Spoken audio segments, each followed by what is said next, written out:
Hello world, I'm Denise. Thank you for joining me on my channel Under My Vine and Fig Tree. Today I want to talk to you on the theme of foxes and Jesus' incisive wit. Something so amazing and enjoyable that I stumbled across a while ago, and when I did, I laughed and laughed. But some deep and beautiful concepts all come together in this. So here is the theme of the foxes.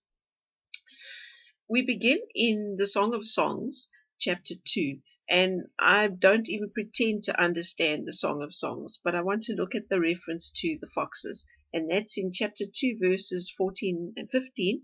My dove, in the clefts of the rock, in the hiding places on the mountainside, show me your face. Let me hear your voice, for your voice is sweet and your face is lovely. Catch for us the foxes, the little foxes that ruin the vineyards, our vineyards that are in bloom. Now, I was in Israel and very privileged to see how vineyards are made on the hillsides. That the hillsides are terraced, and the way that the terraces are built are little low walls that are built up along the contours of the hillside, and they're backfilled and planted with whatever is wanted to be grown, including grapes. So vineyards are planted in terraced hillsides.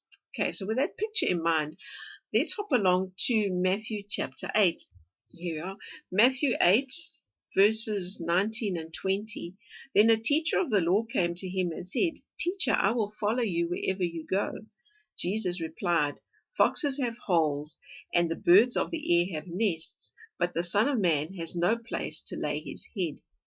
So with this picture in mind that foxes have holes, they don't just have the holes, they make the holes, they burrow.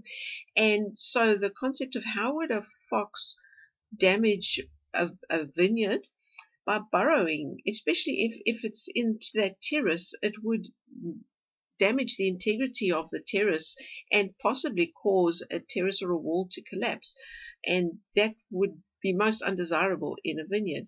So there's this particular picture of the foxes, the holes, the vineyard. And so let's go on then to Luke chapter 9. Now we bring in a new character, Herod. This is Herod the Tetrarch. He is the son of Herod the Great. And it says in Luke chapter 9, where Jesus had sent out the 12 disciples, and from verse 6, so they went out and went from village to village, preaching the gospel and healing people everywhere. Now Herod the Tetrarch heard about all that was going on, and he was perplexed, because some were saying that John had been raised from the dead, that being John the Baptist, others that Elijah had appeared, and still others that one of the prophets of long ago had come back to life. But Herod said, I beheaded John. Who then is this I hear such things about? And he tried to see him. Now this made me smile, because I thought, if Herod the Tetrarch, he's the most powerful man in the region, he should have the power and authority to see anybody he wants to. And I found it rather humorous that he tried to see Jesus, but didn't get to do that. And another interesting link is that his dad, Herod the Great, had sent out the decree to kill all the babies because he wanted baby Jesus killed, and they went out to look for Jesus. Again, this picture of that connects these two Herods, rather interesting. Then in Luke chapter 13, the situation had changed. And it says in verse 31 and 32, at that time, some Pharisees came to Jesus and said to him, Leave this place and go somewhere else. Herod wants to kill you. He replied, Go tell that fox, I will drive out demons and heal people today and tomorrow, and on the third day I will reach my goal. Now, I bet you know about the third day, but anyway, we will get to that. So sometime last year, I was reading the book of Nehemiah, and these first 3 verses in chapter 4 suddenly opened up a whole new concept. So you'll remember Nehemiah brought back some of the exiles, and he had the mandate to rebuild the walls of Jerusalem and to to rebuild the temple. So it says in verse 4, chapter 4, verse 1, then Sanballat heard that we were rebuilding the wall. When he heard, he became angry and was greatly incensed. He ridiculed the Jews, and in the presence of his associates and the army of Samaria, he said, what are these feeble Jews doing? Will they restore their wall? Will they offer sacrifices? Will they finish in a day? Can they bring the stones back to life from those heaps of rubble, burned as they are? Tobiah the Ammonite, who was at his side, said, now listen here, what they are building, if even a fox climbed up on it, he would break down their wall of stones. If even a fox climbed up on it. Now remember, Jesus had called Herod that fox. Now this cracked me up, but until it's just a private joke. So you mightn't be aware, the Herod dynasty were builders. They were known for their building prowess and projects and so on. And so Herod the Great did a rebuild of Zerubbabel's temple, and Herod the Tetrarch did more work on that temple of Herod the Great. So these guys were builders. So when Jesus called Herod that fox, these guys who were builders, who built the temple, and going back here, looking at this verse in Nehemiah, who built the wall of Jerusalem, and these guys, Jesus would have known his scriptures and known what was the jibe that was being said then.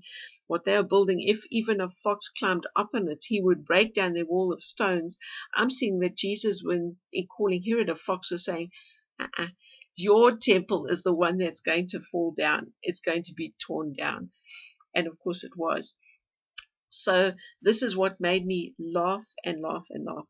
But there's something so interesting. There are two passages I want to take you to just illuminate this further. In John 2, Jesus is clearing the temple from verse 12 onwards. And in verse 18, the Jews demanded of him, what miraculous sign can you show us to prove your authority to do all this? He was clearing out the temple. Jesus answered them, destroy this temple and I will raise it again in 3 days. The Jews replied, it has taken 46 years to build this temple, and you are going to raise it in 3 days? But the temple he had spoken of was his body. And of course, they misunderstood entirely what he was talking about. But he was talking in the metaphor and the parable of his body being the temple. Now, let's take a look at Peter's affirmation and statement in Matthew 16. You know it. In Matthew 16, Jesus asks Peter, who do you say I am? And Peter says, you are the Messiah, the Christ. And in verse 17, then Jesus replied, blessed are you, Simon, son of Jonah, for this was not revealed to you by man, but by my Father in heaven. And I tell you that you are Peter, Petros, and on this rock, Petra, I will build my church, and the gates of Hades will not overcome it. Now, another detail that you need to know is what the gates of Hades were. So the reference, the gates of Hades, is the house of death, but there's a physical place that's known as the gates of Hades. We went there, we saw it. It's called, in a place called Banias, which is where the temple of Pan is. There's a huge rock edifice, a rock wall. It's very beautiful. It's incredibly colored. And there's a big cave in this rock that's a hole in the wall. And it's at Caesarea Philippi, which when you read Matthew 16, you'll see that it says that he was at Caesarea Philippi. When Jesus is saying that you, Peter, are the rock, and on this rock I will build my church, and the gates of Hades, the hole in the rock, will not prevail against it. Now consider the picture of the foxes that ruin the vineyards. that make holes in the wall, in the rock. That Herod concept, that whole concept, the hole in the rock, will not prevail against the church of Jesus that he will build on Peter's foundational statement that he is the Messiah. I just unlocked that little last hole in the rock linked to the Herod vineyard this evening when I was putting this message together. But wow, there's depths of riches in this concept and exciting things to explore. So, wow, Jesus, insightful and incisive, calling Herod that fox. I love that. I hope it blessed you. Thank you so much for listening, and I look forward to seeing you next time. God bless you. Take care. Thank you for listening.